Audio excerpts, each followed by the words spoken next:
Howdy folks, back with another video here where we're going to briefly go over all of the tooltips and toolbars at the bottom there. We're not going to go too much into detail, but we'll give a brief overview of what all of those different tabs down there do and try to make sense of it. So I hope you guys enjoy the video.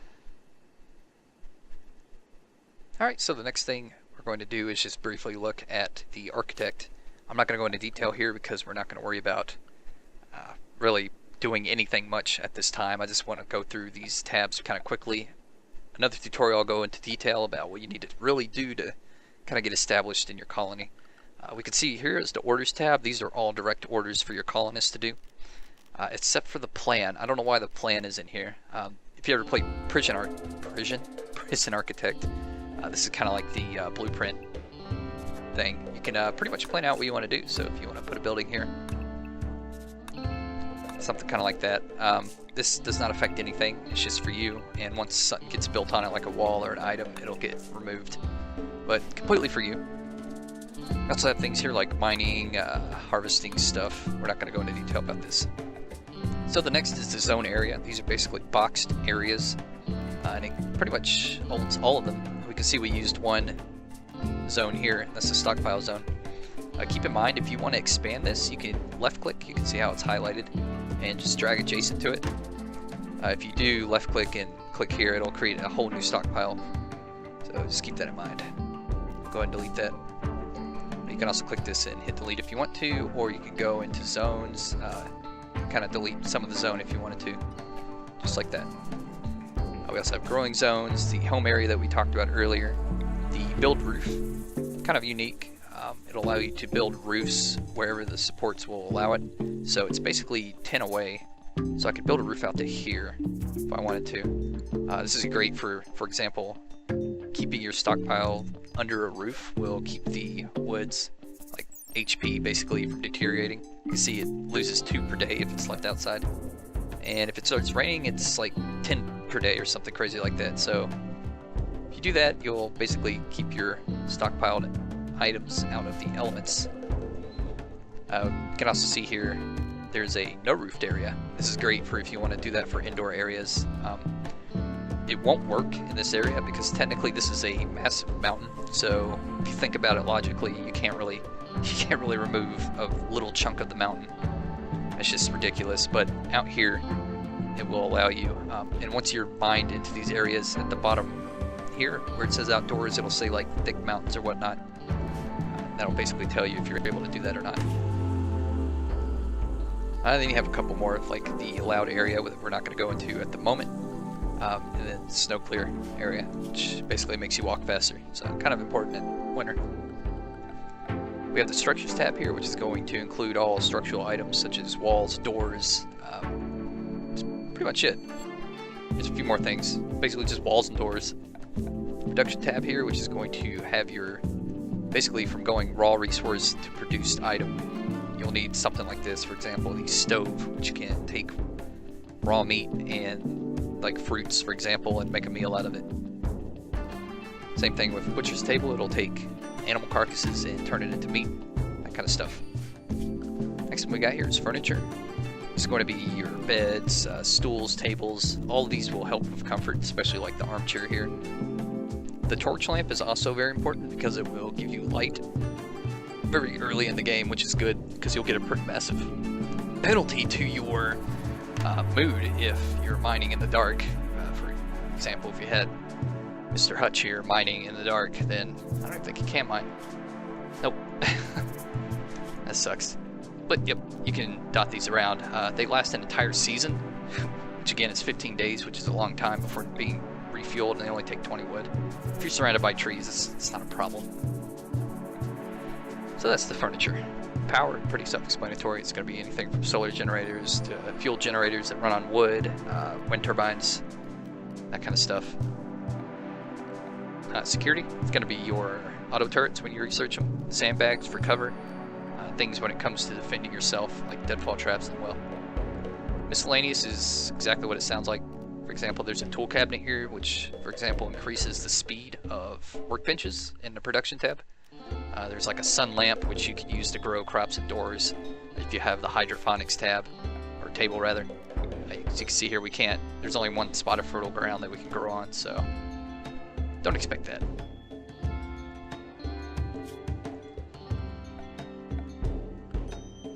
Graves are also in here. Graves are pretty important because it gives your colonists a place to put all of your dead enemies that will throw themselves at you with spears and stuff. Just keeps them from deteriorating in plain view, which kind of sucks. So it also give a like -20 penalty to their mood or something for like 2 days because they saw it rotting flesh. Ugh. Yeah, no. The floors, which I briefly touched on, this will give you kind of a different, I think it's like, for example, wood floor, which is pretty easy to build, will actually give you a +3 to the beauty of the area. If we go into here, we can see that all this has like -1, so this is reducing the beauty value of any colonist walking here. So you can see how it stacks up quite a bit. Go ahead and turn that off. You can also just smooth the floor if you want to, and I think that will just put it as like 0, so they won't get a bonus or penalty. This is real good for if you're mining in and making a quick base. Joy is pretty important. It's one of your major needs kind of area. Again, here we can see that we can get 2 positive perks, bonuses to the mood here if they're having, you know, a lot of fun. Horseshoe pins, pretty cheap, 15 steel. They'll just run out and play horseshoes. Who doesn't like horseshoes? Chess table, billiards table is kind of, yeah, it's kind of expensive. But as you can see, like a crap load of people can use it at once. That's pretty much all the joy items in the game right now. The ships tab, this isn't too important at the moment, but this is basically the whole end game is to build a ship and get the heck off of this Rimworld. Because you were marooned here, you want to go back home, etc. No one's coming to get you. People are trying to kill you all the time. The last one here is pretty important, temperature. It's going to basically regulate your temperature in buildings. As we can see here, it's only 59 degrees American out, so it's not too cold. But if you're in a colder area like a tundra or a boreal forest, you may want to build a building, put a campfire in there just to start out with. Campfires last like 3 or 4 days before needing to be refilled with 20 wood. So again, kind of like the torch, it's not terrible. Heaters, coolers, both require electric, so we have to wait a little bit on those. Keep in mind, coolers will actually have these 2 zones. The blue will cool and the red heats up because it needs to, you know, it creates heat when it's cooling, basically. It's exchanging it. So a good way in winter is if you want to cool your refrigerator, you can actually freeze foods and whatnot. These survivor meals do not expire, but other things like berries, yeah, these raspberries, you know, farm stuff, animal carcasses, animal meat, that kind of stuff will spoil if you don't keep it below 30 degrees or 0 degrees Celsius. And the vents pretty much will equalize the temperature between 2 areas. This is great if you want to close a room up with a door and then you just put like a vent here, for example. So that was kind of the long-winded of the architect. Next we're going to go into all these tabs, and they're going to be kind of quick, so just stick with me here. The work, this is pretty easy to kind of see here. We can see that our architect, Mr. Hutch here, was capable of dumb labor. So if we go back into work here, we see that he will not cut plants, he will not haul things or clean. So that's not terrible. I mean, we got other people that will do that as well. But we kind of want to have, you know, him do what he can. If we look in here, we can see some of these boxes are like highlighted. This basically means that their skills in it are great. So we can see here the surgeon has 11 out of 20 in doctoring because they're such high on the medicine. So we'll definitely leave that enabled. We may not want to leave that enabled for other people, but since we only have 3 and 1 doctor, if the doctor goes down, someone else will need to do it. So it looks like 2 out of 20, 1 out of 20. We'll have to let him do it. This is basically just to reduce the failure rate, you know, making the wrong cut, for example. It's probably not good if you're trying to heal someone. But all these tick boxes are going to allow someone to do something. So right now, the architect will only firefight, be a patient, rest in the bed, hunt, construct, repair, mine, make art, and research. So if we want him to grow as well, maybe warden, flick will be for like powered items. They'll run around, and if you tell them to turn an item off, like a power switch, basically, they'll run and do that. That kind of stuff. The more complicated, which I love using, is the manual priorities. And you can see here this immediately gets like some kind of dwarf fortress level of stuff. Pretty easy. It goes from 1 to 4, 4 being the lowest priority, and left to right. Basically, firefighting is the highest priority. So if you put it as 1, they'll definitely do this. If anything's on fire, they'll drop everything and go firefight this. But if you put that as like 4, and for example, we want him to cook, if there's something on fire, he's still gonna cook. But this is just an easier way to get priorities out. So like the doctor example, we want him to doctor, but we may want someone else in the worst case scenario to do it, so we'll leave that on 4. Typically you want to leave patients, firefight, bed rest, all on 1. That way they will be a patient if they're wounded. They'll rest in the bed if they really need to. They have like a life-threatening problem, like if they have bruises or stuff, they can rest and heal up quicker, that kind of stuff. So the restrict, this is kind of cool. I really like this. Back into the areas, if we go back to the architect, we can see that there's allowed areas. If we hit manage here, we can actually create a new one. So let's rename this example area 2. And we'll just click here, select it, and make an example area real quick. We'll go back to the restrict. So now we can over here and see the allowed areas. We can actually restrict them to this area only, so we can see all of them are staying, well. And there we go, okay. This is really useful if you want to keep your guys indoors in case there's an event happening, like a raid or something. You can still easily draft people and tell them to go out of the area, but as soon as you undraft them, they'll run back. Just keep in mind that if you restrict them, they won't be able to run out and get resources and stuff, so we'll leave them unrestricted. As you can see here, this is pretty self-explanatory. We have the regime.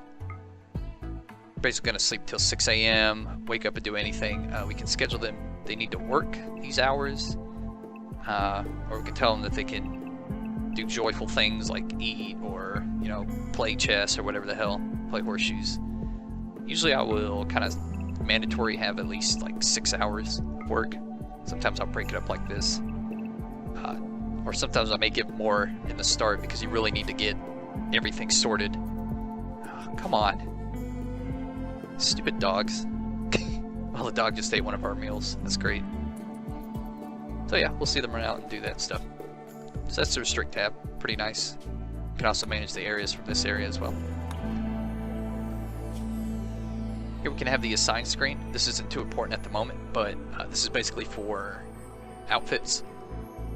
So you can Barbie dress up to your heart's desire. Just go anything here. We can see that they're allowed to wear basically anything. If we go to worker, we can see that they're not allowed to basically wear any armored vest or anything like that. Yeah, they're restricted from wearing that, and they'll automatically go and pick up outfits. This is really nice if you want to restrict them from wearing crappy clothing.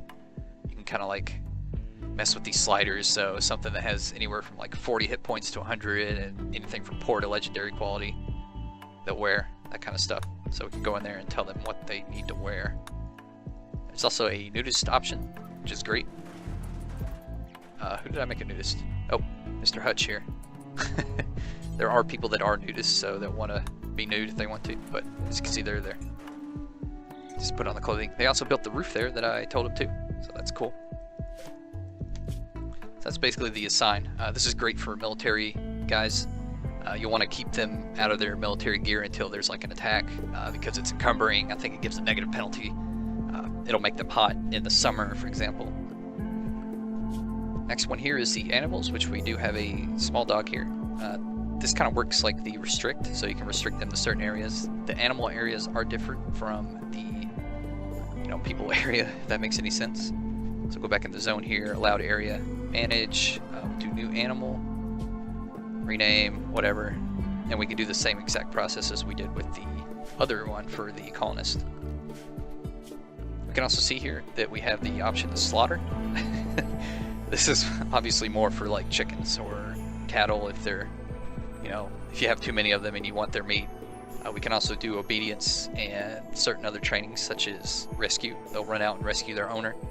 Release, they'll run out and attack people. Or hauling, which is probably the most useful. They'll run and haul things so you can have your colonists do other things. Just have the dog do all the hauling and whatnot. But obedience will basically, they'll get assigned a trainer based on whoever has the handle skill here. So just for an example, if we do this, give the scientist that.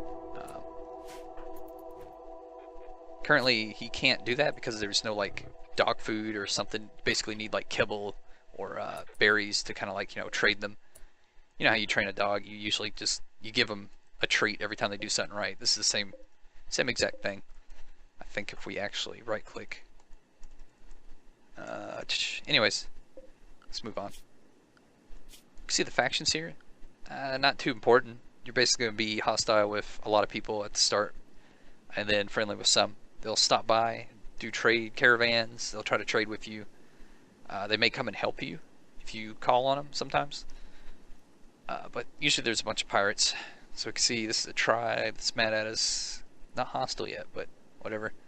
And then to pirate. You can go in here and see their description. You can also see their technology levels, which are kind of important. Gunpowder weapons. Also gunpowder weapons. So you won't use factions too much. Nor will you use the world option. This basically just shows where we're at. I think more of this is gonna be more important in the future, hopefully. I really hope you're gonna be able to migrate across the land. That'd be pretty stinking awesome. But right now, not really too much for the world here. See the history. This isn't used too much either. This is kind of nice for showing your overall mood. If this showed like food stores and whatnot, that would be awesome. But right now this just shows wealth, which, I don't really know what that means. I think basically in the AI, the higher wealth you have, the more difficult the game's going to be. Not too important. We have the statistics here, which are, you know, kind of stats that you may want to see here. Kind of the same info as the history here. You can also see the playtime, storyteller, and the difficulty if you ever want to look at that. And probably the last most important is the research. So we can see here we started as a colony instead of a tribe, so we already researched batteries, electricity, air conditioning, nutrient paste, solar panels, and complex clothing. But we have all of this unresearched, and once we build that research bench, which is... Okay, we're going to cheat for this. Oh yeah, here we go. Menu. Turn on God mode. As you can see here, you can see all the items, so spoiler alert. It's going to build a simple research bench. And after we do that, we'll have access to some basic researches. We can see down here, some of these have prerequisites. Like this one has a crap load high-tech research bench, which is the second variant of the research bench here. But yeah, we can see that there's a base cost that can be modified by our tech level, which gets increased the more research that we do. It's kind of nice. And as we start researching things, we'll unlock certain things. Hydroponics, pretty important. Allows you to grow things in research benches, or not research benches, but like hydroponics basins, which will be in your production. Uses power, and it requires a sun lamp that is in the miscellaneous tab here. But it allows you to grow basically 24/7. Well, not 24/7. Well, I don't know. 60. I guess 60 is the technical year term. 60 days. So you can do it indoors as long as you have the right temperature and light. And lastly, we have the menu here, which is going to give you your options. This is also where you can choose your storyteller again. So if we wanted to scale it down, we could go like to free play here. If we want to scale it up, go into rough, example like that. I suggest maybe keeping it kind of low at first and scaling it up as you see fit, because the attacks will kind of come at random. So this is kind of the long-winded UI, just basic starter information tutorial. Hope you guys found it useful. I'm going to have some more out for the basic survival and maybe some more advanced functions here. I'm not going to go too in-depth in the game. I want you to discover the game yourself, but just kind of want to help you get started here in your colony. Anyways, my name's Robo. If you liked the video, leave it a like. If you have any more questions, I'll be happy to help you in the comments section, or request more things if you want to. Anyways, guys, have a good one.